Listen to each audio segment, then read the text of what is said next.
ഏഷ്യാനെറ്റിൻ്റെ ഒരു പ്രൊമോ വന്നു. അതിന് ആര്യനും ലക്ഷ്മിയും തമ്മിലാണ് ഏറ്റുമുട്ടുന്നത് കണ്ടത്. ആര്യനും ലക്ഷ്മിയും വളരെയധികം സ്നേഹത്തിലായിരുന്നു. ഇതിൻ്റെ പേര് ജിഫയിലുമായിട്ട് ഫൈറ്റ് വരെ ഉണ്ടായിട്ടുണ്ട്. ഏതായാലും ഇവർ തമ്മിൽ ഏറ്റുമുട്ടുന്നത്, ഇവർ കിച്ചൺ ടീമിലെ അംഗങ്ങളാണെന്ന് തോന്നുന്നു. അങ്ങനെ ലക്ഷ്മി പറയുന്നു, ഞാൻ ഗോതമ്പ് പൊടി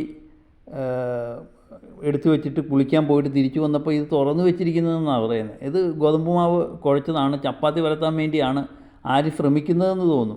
അപ്പോൾ ആരും ചോദിക്കുന്നുണ്ട് അതിനെന്താണ് എന്ന് ചോദിക്കുന്നുണ്ട്. ഇത് ഞങ്ങൾക്ക് എല്ലാവർക്കും കൂടെ കഴിക്കേണ്ടതല്ലേ എന്ന് ലക്ഷ്മി അതിനകത്ത് ചോദിക്കുന്നുണ്ട്.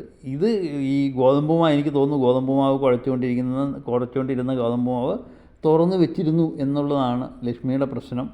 അത് ഷാനവാഫൊക്കെ ഇങ്ങനെ അന്തിച്ച് നോക്കുന്നുണ്ട്. അത് സർവ്വസാധാരണയാണ്, വീട്ടുകളിലായാലും സംഭവിക്കും. നമ്മൾ ഏതെങ്കിലും ഒരു കാര്യം ചെയ്തുകൊണ്ടിരിക്കുന്നതിനിടയ്ക്ക് ആരെങ്കിലും വന്ന് വിളിച്ചു ഉടൻ തന്നെ നമ്മൾ പോയിട്ട് തിരിച്ചു വരുമ്പോൾ ചിലപ്പോൾ അത് അടച്ചു വെക്കാൻ പറ്റിയെന്ന് വരില്ല. അതുപോലെ തന്നെയാണേ ഇത് എല്ലാ വീട്ടിലും സംഭവിക്കുന്ന കാര്യമാണ്.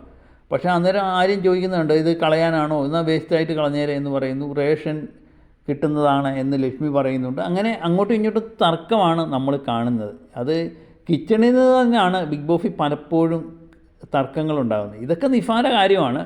പിന്നെ കണ്ടൻറ്റ് വേണം, കണ്ടൻറ്റാണ് മുഖ്യം. ഞാൻ എന്തെങ്കിലുമൊക്കെ ചെയ്യുന്ന മിക്കവാറും ലക്ഷ്മിയൊക്കെ ഈ പ്രാവശ്യം നോമിനേഷൻ ഉള്ളതാണ്. അന്നേരം എന്തെങ്കിലുമൊക്കെ കാണിച്ചു കൂട്ടണം, അതിനു വേണ്ടിയുള്ള ഒരു പ്രവർത്തനമായിട്ട് എനിക്ക് തോന്നിയത്.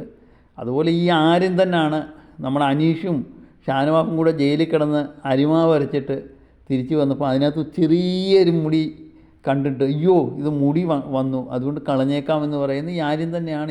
ഈ പാത്രം അടച്ചില്ല എന്ന് പറയുന്നത് ഇതൊക്കെ തന്നെയാണ് ഇവിടെ മിക്കവാറും കണ്ടൻറ്റിന് വേണ്ടിയാണ് ഇവരെല്ലാവരും ചെയ്തുകൊണ്ടിരിക്കുന്നത്. ഏതായാലും ലക്ഷ്മിയും ആര്യനും തമ്മിലുള്ള ഏറ്റുമുട്ടൽ ബാക്കി എല്ലാവരും നോക്കിക്കൊണ്ടിരിക്കുന്നുണ്ട്. കാത്തിരുന്ന് കാണാം എന്താണ് സംഭവിക്കുന്നതെന്ന്.